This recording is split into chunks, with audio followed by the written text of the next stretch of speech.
نن چې دا څومره ګاډي چلیږي دا ټول زما مال دی زما. او پرون هم لیده که نه چې سره د بیبي دننه که 14 سال با مشقت ادی چې پې ننگ کو او بنیگال سب کو جیل قرار دیا. خوانیوں کو میں دا مولا وی پچا چې د غضب لنده کی خخا مالی دره ده رفتار د درویشانو ولا دا زکات نه دا مالی غنیمت دی. د مونږ نه اخیستې دي وروره په دې نالو کې په دې سړکونو کې یو سکول چې اپګریډ کړی دی یو سکول 8 لکه روپۍ پې اخیستې دي. یو استاد چې نوکر کړی یو کلاس 4 چې نوکر کړی والله تبعید کړی ده.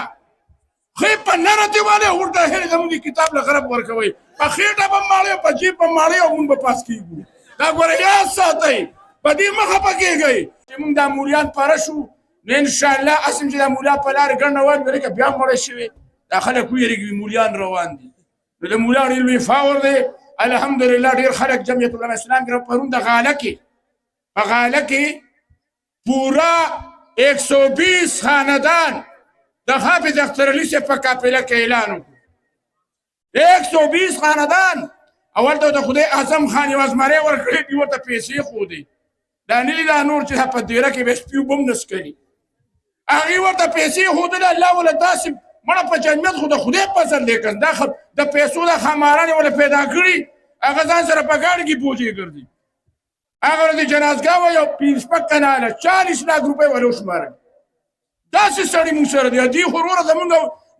ګورې که پیسې هم درکړي یالې ته یې ښه دا زمونږ پیسې دي ګورې ښه مونږ یې لوټ کړي خو په نره ته یالی والله دا زکات نه دی دا مالي غنیمت دی. د مونږ نه اخیستې دي وروره په دې نالو کې په دې سړکونو کې یو سکول چې اپګریډ کړی دی یو سکول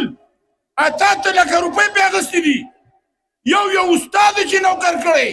یو کلاس 4 چې نوکر کړی والله تبعید کړی ده. خې په نره دیواله ورته هېرې زموږ د کتاب له غرب ورکوئ په خېټه به ماړی په جیب به ماړی او مونږ به پاس کېږو. دا ګوره یاد ساتئ په دې مخه پکېږئ نن چې دا څومره ګاډي چلیږي دا ټول زما مال دی زما. زه خو پاتې شم ګرځم زه خو ډېر ګرځم هغه کاټنګ پورته یو رګ راته معلوم دی ویښ مولای ما صرف ګوډ کې نه پروت او انشاءالله زما ژوند به هم د جمعیت سره وي مرګ به هم د جمعیت سره وي زما بچې به د جمعیت سره وي ځکه چې زما والد صاحب د جمعیت سره موږ به بله تاسو به انشاءالله که خیر یې بس الله مو کامیاب کړه خدای ده ته نن د څه ورځ ده او د جمعې پر دعا قبلېږي که نه مړه سم ته نیت ووایې خدای کامیاب یې کړي او خدای داسې لیډ ورکړي چې څنګه ستا د شان سره ښایي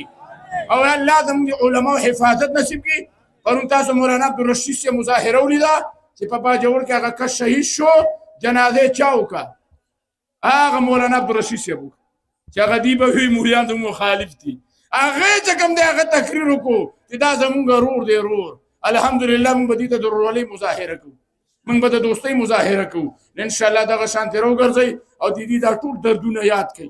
دا ټول دردونه او الله زمونږ دا خو چې ښایست صاحب ولاړي دنیا ته یېرېږي او دله خو یې دومره کورسۍ راوړي چې صرف پشمار پکې راځي که غټه کورسۍ ورکړه بیا پکې ښکاري نه چې دا پکې څوک ناست.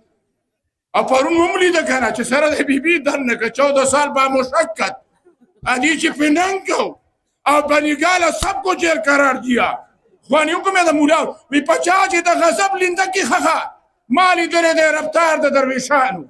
ته یو قدم تر غرشه پورې رسی